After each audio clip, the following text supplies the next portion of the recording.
नमस्कार. आजच्या व्हिडिओमध्ये मी तुम्हाला शुक्रवारची जेवतीची कहाणी सांगणार आहे. पण त्याआधी तुम्ही चॅनलवरती नवीन असाल तर चॅनलला लाईक करा आणि सबस्क्राईब देखील करा. कमेंटमध्ये श्री स्वामी समर्थ किंवा हर हर महादेव लिहायला विसरू नका. एका शुक्रवारात तुमची कहाणी. आटपाट नगर होतं, तिथे एक राजा होता. त्या राजाला मुलगा नव्हता. तेव्हा राणीने एका सुईणीला बोलावून आणलं. "अगं अगं सुईणी, मला नाळवारी सुद्धा एक मुलगा गुपचूप आणून दे. मी तुला पुष्कळ द्रव्य देईन." सुईणीनं गोष्ट कबूल केली. ती त्या तपासावर राहिली.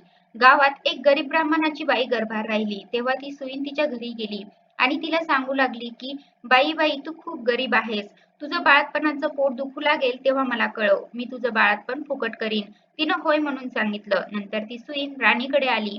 बाईसाहेब, आपल्या नगरात अमुक अमुक गरीब ब्राह्मणाची बाई गरोदर आहे. तिला नुकताच दुसरा महिना लागला आहे. लक्षणं सर्व मुलाचीच दिसतायत.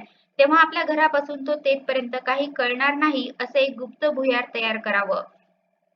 आपल्याला काही दिवस गेल्याची अफवा उठवावी. मी तुम्हाला नाळवारीचा मुलगा आणून देईन. असं ऐकल्याबरोबर राणीला मोठा आनंद झाला आणि जसे जसे दिवस होत गेले त्याप्रमाणे डोहळ्याचं डंब केलं. पोट मोठं दिसण्याकरिता त्याच्यावर लुगड्याच्या घड्या बांधल्या. भुयार तयार केलं. 9 मास भरताच बाळंतपणाची तयारी केली. इकडे ब्राह्मणी बाईचं पोट दुखू लागलं. सुईणीला बोलावून आलं. त्याबरोबर तुम्ही पुढं व्हा, मी येते म्हणून सांगितलं. धावत धावत राणीकडे आली. पोट दुखण्याचं ढोंग करायला सांगितलं. नंतर ब्राह्मणाच्या घरी आली. "बाई बाई, तुझी आहे पहिली खेप. डोळे बांधलेस तर भिणार नाहीस. नाही बांधलेस तर भय वाटेल." असं सांगून तिचे डोळे बांधले. ती बाळंत झाली. मुलगा झाला. सुईणीनं एका दासीकडून भुयाराच्या वाटेनं मुलगा राणीकडे पाठविला व तिनं एक वरवंटा घेऊन त्यास एक कुंचा बांधला आणि तिच्या पुढे ठेवला. मग बाईचे डोळे सोडले. "तुला वरवंटाच झाला" असं सांगू लागली. तिनं नशिबाला बोल लावले. मनामध्ये दुःखी झाली. सुईण निघून राजवाड्यात गेली. राणीसाहेब बाळंतीण झाल्याची बातमी पसरली. मुलाचं गोड कौतुक होऊ लागलं. इकडे ब्राह्मणबाईनं नेम धरला. श्रावण मासे दर शुक्रवारी जिवतीची पूजा करावी आणि नमस्कार करून म्हणावं, "जय जिवती आई माते, जिथं माझं बाळ असेल तिथं खुशाल असो." असं म्हणून तिने तांदूळ उडवावे. ते ह्या मुलाच्या डोक्यावर पडावे. हिरवं लुगडं नेसणं, हिरव्या बांगड्या लेणं वर्ज्य. कारलीच्या मांडवाखालून जाणं वर्ज्य केलं.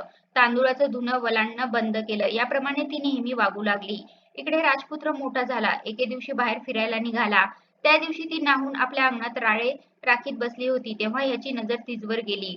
हा मोहित झाला व रात्री तिची भेट घ्यायची म्हणून निश्चय केला. रात्री तिच्या घरी आला. दारात गाय वासरू बांधली होती. चालता चालता राजाचा पाय वासराच्या शेपटावर पडला.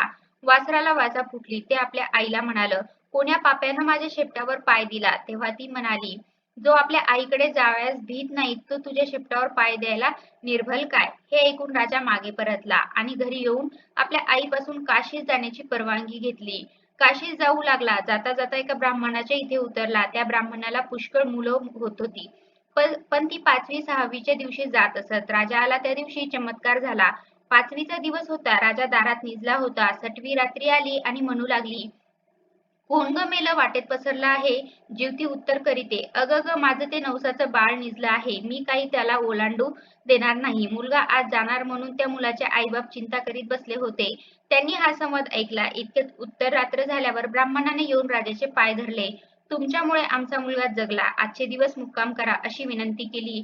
राजाने ती मान्य केली. त्याही रात्री याप्रमाणे प्रकार झाला. दुसऱ्या दिवशी राजा चालता झाला. इकडे ह्यांचा मुलगा वाढता झाला. पुढे काशीत गेल्यावर यात्रा केली.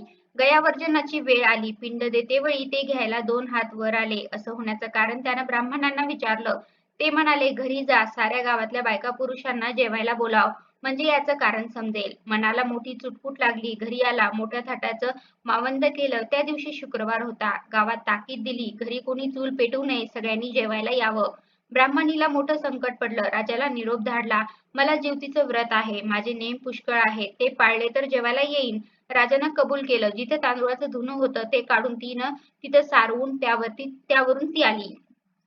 हिरव्या बांगड्या भरल्या नाहीत. कारल्याच्या मांडवाखालून गेली नाही. दरवेळेस जिथं बाळ असेल तिथं खुशाल असो असं म्हणे. पुढे पान वाढली.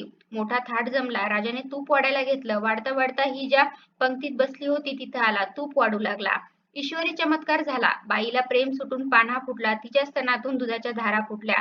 त्या ह्याच्या तोंडात उडाल्या. तो हातची तपेली ठेवून रुसून निजला. काही केल्या उठेना. तेव्हा आई गेली. त्याची समजूत करू लागली. तो म्हणाला, "असं होण्याचं कारण काय?" तिनं सांगितलं, "ती तुझी खरी आई. मी तुझी मानलेली आई." असं सांगून सर्व हकीकत सांगितली. नंतर भोजनाचा समारंभ झाला. पुढे त्यांना आपल्या आई बापास राजवाड्यातील नजीक मोठा वाडा बांधून देऊन त्या सुद्धा आपण राज्य करू लागला. तर जशी जीवती तिला प्रसन्न झाली तशी तुम्हा आम्हा हो. ही 60 उत्तराची कहाणी 5 उत्तरी सफूर संपूर्ण.